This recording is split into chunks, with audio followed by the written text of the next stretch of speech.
નમસ્કાર વિદ્યાર્થી મિત્રો, હું ભાવેશ વોરા આ વિડિયો લેક્ચરની અંદર આપ સૌનું હાર્દિક સ્વાગત કરું છું. આપણે ધોરણ 11 ચેપ્ટર નંબર 7 કણોના તંત્ર અને ચાપ ગતિમાં આગળનો ટોપિક ભણવાનો છે. દ્રઢ પદાર્થ એટલે શું અને તેની સમજૂતી આપો. અત્યારે સુધીમાં એટલે કે ચેપ્ટર નંબર 7 માં અત્યાર સુધી આપણે કણોના તંત્રનો અભ્યાસ કરેલો છે, બરાબર. હવે છે દ્રઢ પદાર્થ એટલે શું અને તેની સમજૂતી આપો. તો સૌથી પહેલા દ્રઢ પદાર્થની વ્યાખ્યા. કોને કહેવાય દ્રઢ પદાર્થ? તો યાદ રાખવાનું, જે કણોના બનેલા તંત્રમાં કણો વચ્ચેના સાપેક્ષ સ્થાન અફર જળવાઈ રહેતા હોય. કણો વચ્ચેના સાપેક્ષ સ્થાન એટલે બે કણ વચ્ચેનું અંતર બદલાવું જોઈએ નહીં. બે કણ વચ્ચેનું અંતર અફર એટલે ફરે નહીં તેવું, બદલાય નહીં તેવું, બરાબર.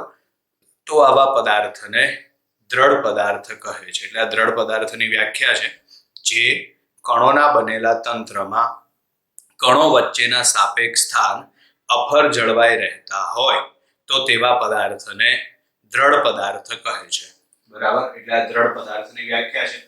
કણોના બનેલા તંત્રમાં કણો વચ્ચેના સાપેક્ષ સ્થાન અફર જળવાઈ રહેતા હોય તો તેવા પદાર્થને દ્રઢ પદાર્થ કહે છે, બરાબર. હવે આમાં આગળ છે દ્રઢ પદાર્થનું વિરૂપણ થઈ શકતું નથી. વિરૂપણ એટલે શું?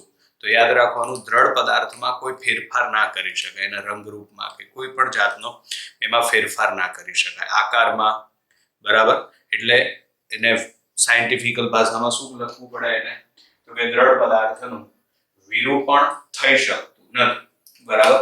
યાદ રાખવાનું, ઘન પદાર્થ અને દ્રઢ પદાર્થમાં ફરક એટલો છે કે ઘન પદાર્થનું વિરૂપણ થઈ શકે જ્યારે દ્રઢ પદાર્થનું વિરૂપણ થઈ શકે નહીં, બરાબર છે. એટલે કે દ્રઢ પદાર્થના આકારમાં, દ્રઢ પદાર્થના કદમાં કોઈ ફેરફાર કરી શકાતો નથી, બરાબર. તો આવો કોઈ પદાર્થ શક્ય નથી. એટલે દ્રઢ પદાર્થ છે ને એ આપણી એક આદર્શ કલ્પના છે. આવો કોઈ પદાર્થ શક્ય નથી, બરાબર. પરંતુ દ્રઢ પદાર્થ એ આપણી એક આદર્શ કલ્પના છે. પરિણામે તો હવે પ્રશ્ન એ થાય કે ચાક ગતિનો અભ્યાસ કરવા માટે શું કરવાનું? તો ચાક ગતિનો અભ્યાસ કરવા માટે આપેલા ઘન પદાર્થને દ્રઢ પદાર્થ તરીકે સ્વીકારવામાં આવે છે. આપેલા ઘન પદાર્થને દ્રઢ પદાર્થ તરીકે સ્વીકારવામાં આવે છે. આ યાદ રાખવાનું, બરાબર. એટલે અહીંયા લખેલું છે દ્રઢ પદાર્થનું વિરૂપણ થઈ શકતું નથી. આવો કોઈ પદાર્થ શક્ય નથી, બરાબર. આવો કોઈ પદાર્થ શક્ય નથી. કેવો? કે જેનું વિરૂપણ થઈ શકે નહીં, બરાબર. આવો કોઈ પદાર્થ શક્ય નથી.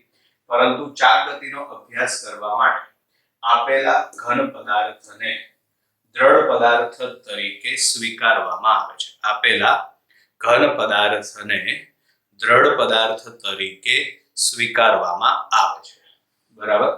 ચલો, એટલે આ દ્રઢ પદાર્થની વ્યાખ્યા થઈ. ચાક ગતિનો અભ્યાસ કરવા માટે આપણે દ્રઢ પદાર્થ જરૂરી છે. જેમ કે આગળ આપણે ત્રીજું ચેપ્ટર, ચોથું ચેપ્ટર, પાંચમું ચેપ્ટર એની અંદર રેખીય ગતિનો અભ્યાસ કર્યો. તો રેખીય ગતિના અભ્યાસ માટે ઘન પદાર્થ જરૂરી છે, જ્યારે ચાક ગતિનો અભ્યાસ કરવા માટે દ્રઢ પદાર્થ જરૂરી છે. એટલે પહેલા તો તમારે દ્રઢ પદાર્થ એટલે શું એ સમજવું પડે, બરાબર. તો દ્રઢ પદાર્થ કોને કહેવાય? જે કણોના બનેલા તંત્રમાં કણો વચ્ચેના સાપેક્ષ સ્થાન અફર જળવાઈ રહેતા હોય તો તેવા પદાર્થને દ્રઢ પદાર્થ કહે છે. દ્રઢ પદાર્થનું વિરૂપણ થઈ શકતું નથી. વિરૂપણ એટલે શું? ફેરફાર, બરાબર. એના આકારમાં, એના કદમાં કોઈ ફેરફાર થઈ શકે નહીં. હવે તમે વિચારો, એવો કોઈ પદાર્થ શક્ય છે ખરા કે જેના આકારમાં કે કદમાં ફેરફાર ના થાય? ના, આવો કોઈ પદાર્થ શક્ય નથી, બરાબર. પરિણામે દ્રઢ પદાર્થ એ શું છે? તો કે દ્રઢ પદાર્થ એ આદર્શ કલ્પના છે. આવો કોઈ પદાર્થ શક્ય નથી. પરંતુ ચાક ગતિનો અભ્યાસ કરવા માટે આપેલા ઘન પદાર્થને દ્રઢ પદાર્થ તરીકે સ્વીકારવામાં આવે છે. ક્લિયર વિદ્યાર્થી મિત્રો અહીં સુધી? ચલો, હવે આગળ છે કોણીય કોણીય સ્થાન, કોણીય સ્થાનાંતર અને કોણીય ઝડપ સમજાવો. બરાબર. તો એમાં આકૃતિમાં દર્શાવ્યા પ્રમાણે કોઈ એક દ્રઢ પદાર્થ ઓઝેડ અક્ષને અનુલક્ષીને ચાપ ગતિ કરે છે. બરાબર. હવે આગળ કીધું એ પ્રમાણે દ્રઢ પદાર્થ શક્ય નથી, તો તમારે ગમે ત્યારે દ્રઢ પદાર્થ દોરવાનો થાય તો અનિયમિત આકારનો દોરી નાખવાનો. જરૂરી નથી કે ટેક્સ્ટ બુકમાં જે આપેલું છે એવું સેમ ટુ સેમ દોરવો કે બોર્ડ ઉપર જે પ્રમાણે દોરેલું છે એ પ્રમાણે સેમ ટુ સેમ દોરવો. તમારે ઈચ્છા પડે એવો આકાર દોરી નાખવાનો, થોડો વ્યવસ્થિત લાગવું જોઈએ. બરાબર. એટલે આકૃતિમાં દર્શાવ્યા પ્રમાણે કોઈ દ્રઢ પદાર્થ ઓઝેડ અક્ષને અનુલક્ષીને ચાપ ગતિ કરે છે. પરિણામે આ દ્રઢ પદાર્થનો દરેક કણ, બરાબર, આ દ્રઢ પદાર્થ છે એ ઓઝેડ અક્ષને અનુલક્ષીને ચાપ ગતિ કરે. હવે જો દ્રઢ પદાર્થ ઓઝેડ અક્ષને અનુલક્ષીને ચાપ ગતિ કરે એટલે આ રીતે ભ્રમણ કરે, તો આ દ્રઢ પદાર્થની અંદર આવેલો દરેકે દરેક કણ પણ ભ્રમણ કરે કે નહીં? પદાર્થ ભ્રમણ કરે તો પદાર્થની અંદર રહેલા કણ ભ્રમણ કરે. બરાબર. સેમ સમજવા માટે પૃથ્વી ભ્રમણ કરે છે તો પૃથ્વીની સાથે સાથે આપણે પણ ભ્રમણ કરીએ જ છીએ. બરાબર. તો અહીંયા આગળ પરિણામે દ્રઢ પદાર્થનો દરેક કણ વર્તુળાકાર પથ પર ગતિ કરે છે. બરાબર. અને આ વર્તુળાકાર પથનું કેન્દ્ર ક્યાં આવેલું હોય? તો કે આ વર્તુળાકાર પથનું કેન્દ્ર એની ભ્રમણાક્ષ ઉપર આવેલું હોય. ભ્રમણાક્ષ એટલે શું? તો જેને અનુલક્ષીને પદાર્થ ભ્રમણ કરે એને ભ્રમણાક્ષ કહેવાય. જે અક્ષને અનુલક્ષીને પદાર્થ ભ્રમણ કરે તેને તેની ભ્રમણાક્ષ કહેવાય. બરાબર. એટલે અહીં આગળ આ વર્તુળાકાર માર્ગનું કેન્દ્ર તેની ભ્રમણાક્ષ ઉપર આવેલ હોય છે. આપણે અહીં આકૃતિમાં સમજવા માટે એક કણ ધ્યાનમાં લીધેલું. આમ તો બધા કણ વર્તુળાકાર માર્ગે ગતિ કરે. બરાબર છે. અમુક કણ એવા હશે જે ભ્રમણાક્ષની નજીક હશે, અમુક કણ એવા હોય કે જે ભ્રમણાક્ષથી દૂર હોય. બરાબર છે. અને એક બીજી વસ્તુ ધ્યાનમાં રાખો, દ્રઢ પદાર્થનો ગમે ત્યારે અભ્યાસ કરતા હોઈએ, બરાબર છે, ત્યારે એક કણ જે પ્રમાણેનું વર્તન કરે એવું જ વર્તન બાકીના બધા કણ કરે. બરાબર છે. પરિણામે દ્રઢ પદાર્થમાં બધા કણનો અભ્યાસ કરવાની જરૂરિયાત રહેતી નથી. જેમ કે આગળ આપણે આ જ ચેપ્ટરમાં કણોના બનેલા તંત્રમાં જેટલા પણ કણ આપેલા હતા બધા કણનો અભ્યાસ કરતા હતા, કારણ કે દરેકે દરેક કણની વર્તણૂક અલગ અલગ હોય છે. બરાબર છે. જ્યારે દ્રઢ પદાર્થમાં પદાર્થ જ્યારે ચાક ગતિ કરે, પદાર્થ જ્યારે ભ્રમણ કરે ત્યારે એક કણ જે પ્રમાણે ભ્રમણ કરે, બરાબર છે, અથવા તો એક કણની જે પ્રમાણેનું વર્તણૂક હોય એવી જ વર્તણૂક બાકી બધા કણની હોય છે. પરિણામે આપણે બધા કણનો અભ્યાસ કરવાની જરૂરિયાત રહેતી નથી. બરાબર છે. અને આપણે દ્રઢ પદાર્થમાં એટલે કે ચાક ગતિમાં જે કણનો અભ્યાસ કરીએ તેને પ્રતિનિધિ કણ કહેવાય. આ વસ્તુ યાદ રાખવાની. બરાબર છે. એટલે આપણે અહીં આગળ માત્ર એક જ કણનો અભ્યાસ કરવાનો છે. આકૃતિમાં દર્શાવ્યા પ્રમાણે ધારો કે દ્રઢ પદાર્થનું કોઈ કણ r ત્રિજ્યાના વર્તુળાકાર માર્ગ પર ગતિ કરે છે. બરાબર. એટલે આપણે અહીં આગળ એક કણનો વર્તુળાકાર માર્ગ તૂટક લાઈન વડે દર્શાવેલો છે. આ માર્ગની ત્રિજ્યા કેટલી છે? r. બરાબર. ધારો કે કણ પ્રારંભમાં કયા સ્થાને છે? p સ્થાને. પ્રારંભમાં એટલે કે t બરાબર t સ્થાને. પ્રારંભમાં એટલે કે t બરાબર t સ્થાને કણ કયા સ્થાને છે? તો કે કણ એ p સ્થાને છે. બરાબર. એટલે અહીં લખેલું છે આપણે આકૃતિમાં દર્શાવ્યા પ્રમાણે ધારો કે દ્રઢ પદાર્થનું કોઈ કણ r ત્રિજ્યાના વર્તુળાકાર માર્ગ પર ગતિ કરે છે જેનું પ્રારંભિક સ્થાન p છે. કયા સમયે? તો t બરાબર t સમય. હવે t પ્લસ ડેલ્ટા t સમયે કણ ગતિ કરીને ક્યાં પહોંચે છે? p ડેશ સ્થાને પહોંચે છે. બરાબર. આ p સ્થાન છે t બરાબર t સમય અને આ p ડેશ છે t t plus delta T સમય બરાબર એટલે આ છે t પ્લસ ડેલ્ટા ટી સમયે કણ ગતિ કરીને p' બિંદુએ પહોંચે છે આમ સમયમાં કેટલો ફેરફાર થયો તો સમયમાં થતો ફેરફાર આવશે ડેલ્ટા ટી એના કોણીય સ્થાનમાં થતો ફેરફાર જેને શું કહેવાય તો જેને કહેવાય કોણીય સ્થાનાંતર બરાબર એટલે એનો ખૂણો કેટલો બદલાયો કોણીય સ્થાનાંતર એટલે એનો ખૂણો કેટલો બદલાયો બરાબર છે તો અહીં આગળ એનું કોણીય સ્થાનાંતર કેટલું થાય છે ડેલ્ટા થીટા બરાબર એટલે t પ્લસ ડેલ્ટા ટી સમયે કણ ગતિ કરીને p' બિંદુએ પહોંચે છે આમ ડેલ્ટા ટી જેટલા સમયમાં કણનું કોણીય સ્થાનાંતર તો એનું કોણીય સ્થાનાંતર આવશે p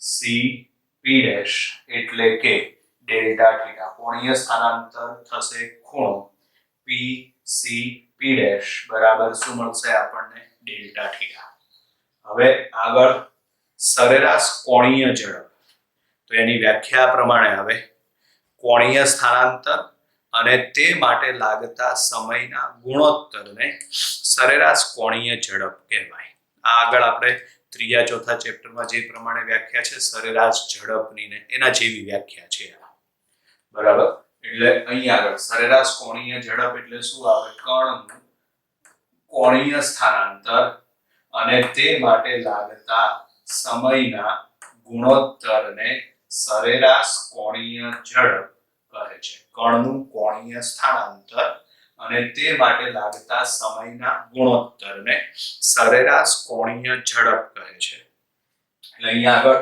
સરેરાશ કોણીય ઝડપ બરાબર કોણીય સ્થાનાંતર ભાગ્યા તે માટે લાગતો સમય સરેરાશ કોણીય ઝડપ એટલે કે ઓમેગા સરેરાશ ઓમેગા બરાબર કોણીય સ્થાનાંતર એટલે ડેલ્ટા થીટા ને તે માટે લાગતો સમય એટલે કે ડેલ્ટા ટી બરાબર છે હવે સરેરાશ કોણીય ઝડપ છે ને એ અદિશ રાશિ છે એના એકમ કયા આવશે અહીં લખવાના રહી ગયા છે તો એનો એકમ આવશે રેડિયન પ્રતિ સેકન્ડ નોર્મલી આપણે એનો એકમ કયો વાપરીએ છીએ રેડિયન પ્રતિ સેકન્ડ ઘણી વખત આપણને આરપીએમ માં પણ એકમ આપેલો હોય છે આરપીએમ એટલે રોટેશન પર મિનિટ રોટેશન પર મિનિટને રેડિયન પ્રતિ સેકન્ડમાં ફેરવવા માટે 2π વડે ગુણવું પડે અને 60 વડે ભાગવું પડે બરાબર છે જેમ કે આપણને આવું આપેલું છે 1200 આરપીએમ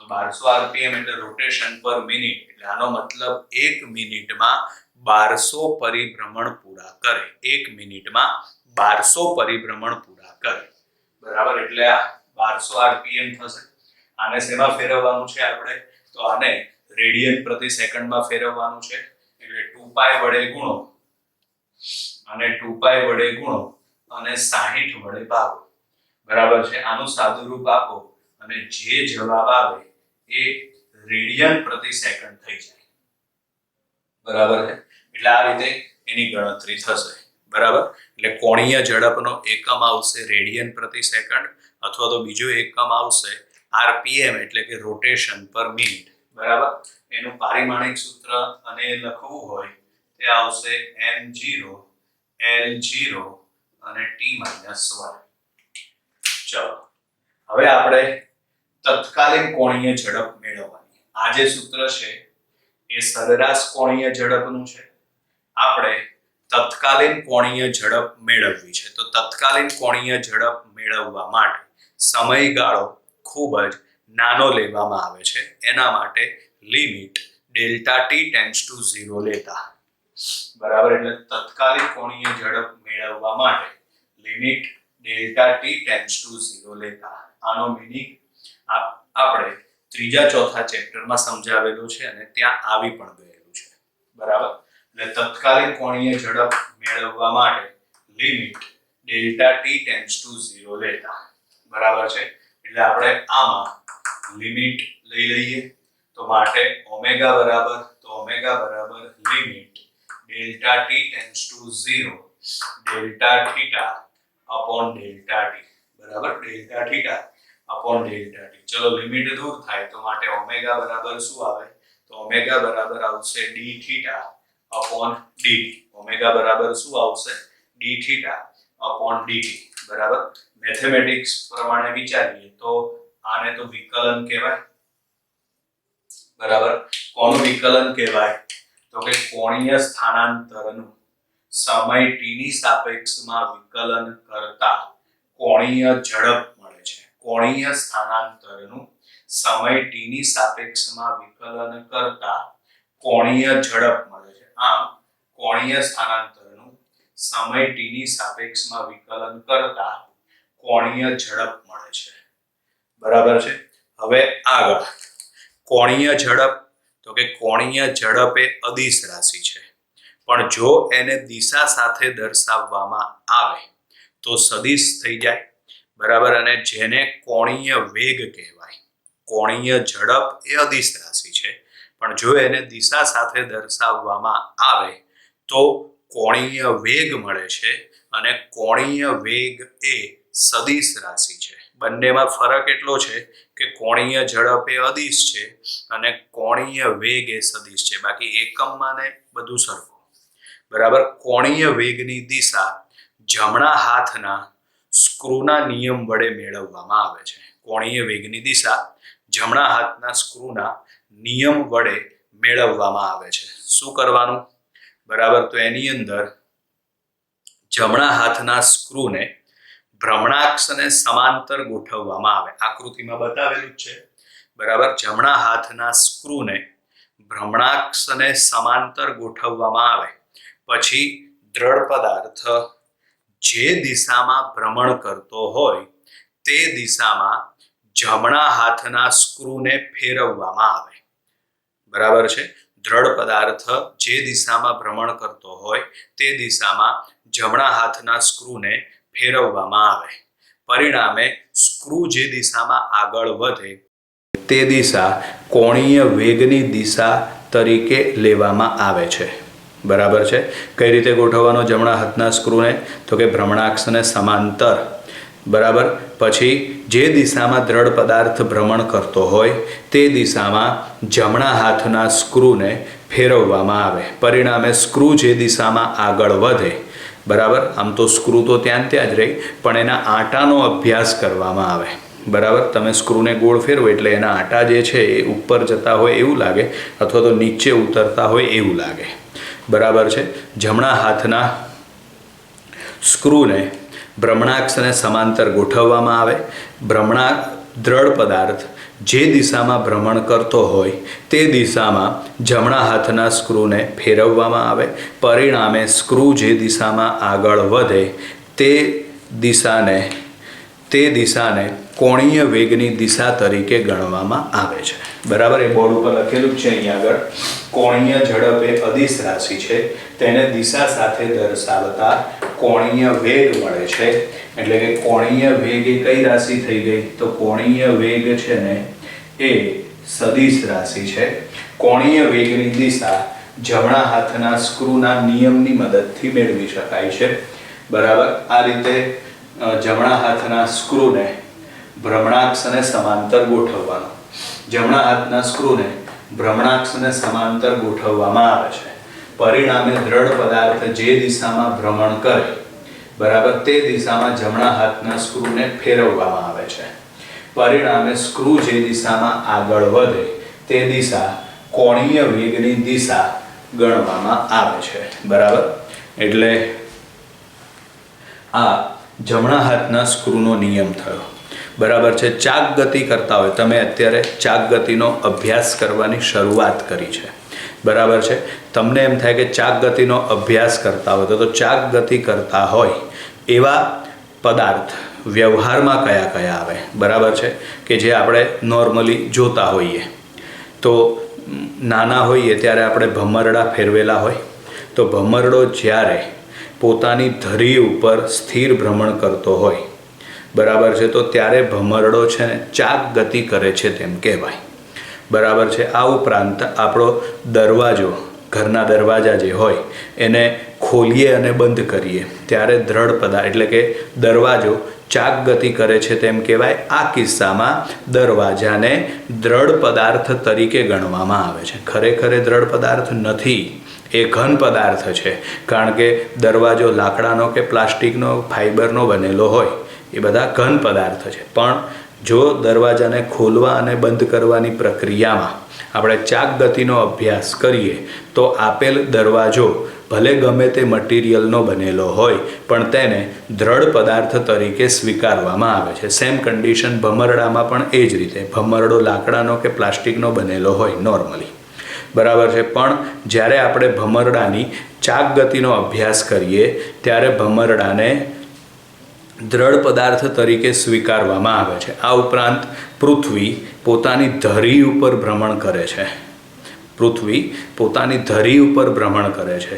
તો જો પૃથ્વીની ચાક ગતિનો અભ્યાસ કરવો હોય તો પૃથ્વીને દ્રઢ પદાર્થ તરીકે સ્વીકારવામાં આવે છે, બરાબર. એટલે આ બધા ચાક ગતિના ઉદાહરણ છે. ક્લિયર વિદ્યાર્થી મિત્રો? તો અહીં આગળ આપણે જમણા હાથનો સ્ક્રૂનો નિયમ સુધીની થિયરીઓ પૂરી થઈ. અત્યારે બાય બાય વિદ્યાર્થી મિત્રો.